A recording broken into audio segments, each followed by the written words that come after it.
Coming up on 21st Century, wild tigers under threat of extinction in India. One man's quest to save the Indian tiger, one photo at a time.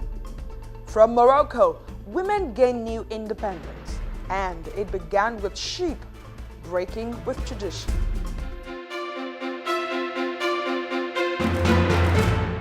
Welcome to 21st Century. I am Adeshewa Josh. We begin in India, where only 1,700 tigers survive in the wild. Poaching and climate change have taken a heavy toll. Today, the story of one man's quest to save the Indian tiger through the lens of a camera.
I am John Isaac, and I'm a photographer.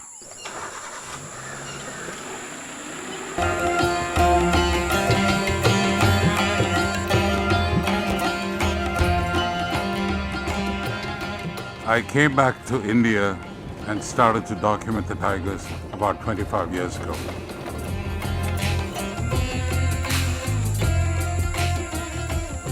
I feel that I have an obligation, and I had to come back and document the plight of the tigers so that people could see my pictures, and everybody has to help about the survival.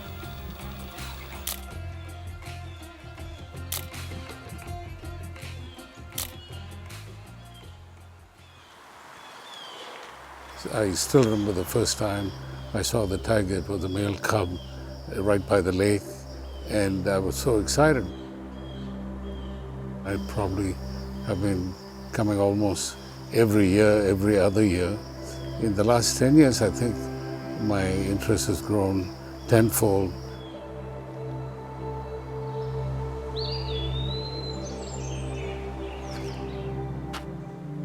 The dominant female tiger in this area is called Krishna, and she rules this lake area.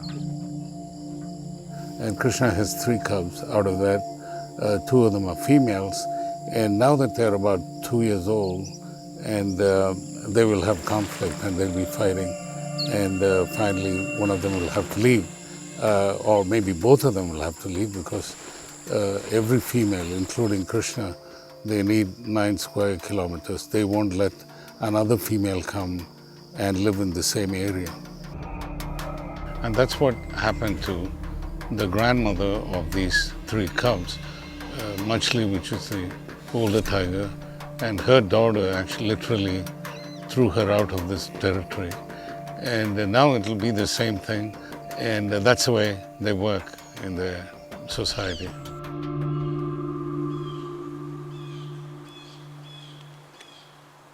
Since this is their territory, and since the lake is here and the water is here, they always like to come here and cool off. So this area is a very important area for all the 4 tigers.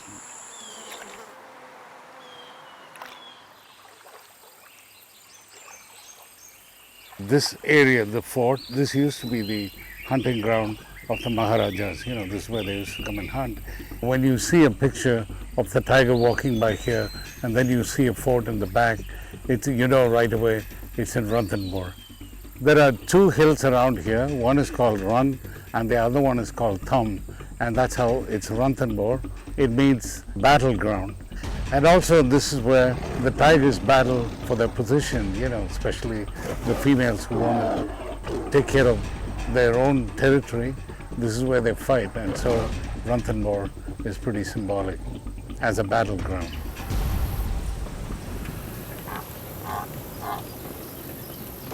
There's no guarantee that each time I come here I will see a tiger, but still the sense of being in a forest and being around and even sometimes seeing a pug mark is exciting.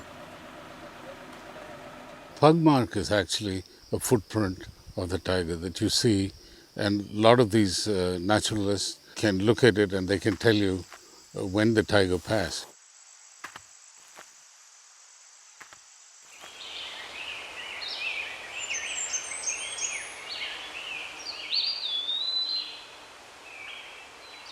For me to get really good photos of these amazing animals, I need to be in place before they start moving again. Once we see the animals running through the forest, it's time to start the engine up and follow.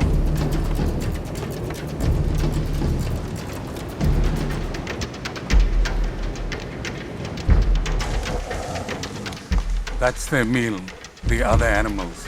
They like the sambar deer and the cheetal, the spotted deer.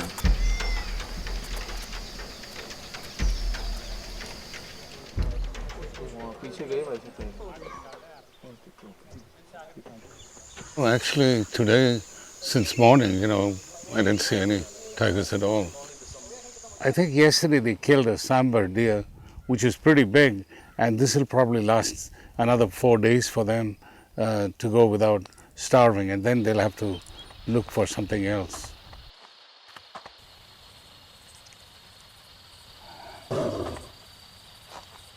The tiger controls the deer population, it controls the sambar population. So this is something that is very important for a healthy forest, and that's one of the reasons why we also have to protect the tigers.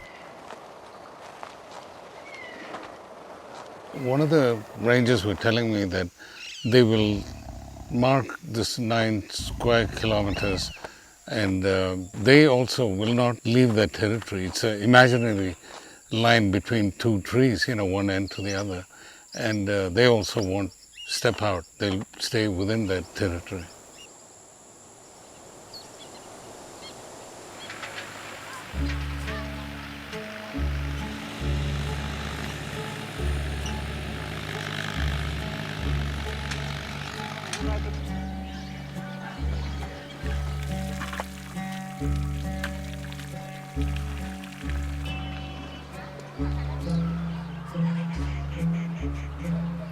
The conflict between the villagers and the tigers has always been there, and then government tries to compensate. If a tiger kills a goat or a cow, they pay a certain amount to the villagers. And this has been a conflict all throughout because the tigers find that they don't have enough space here. I am Y.K. Sahu, and I am the field director of Ranthambore Tiger Reserve. As soon as you step out of that forest area, there is high human population density. So there is a lot of conflict happening between wild animal and people. And one type of conflict that is most common is crop damage. Because of this, the villagers, they sometimes are very angry with wild animals.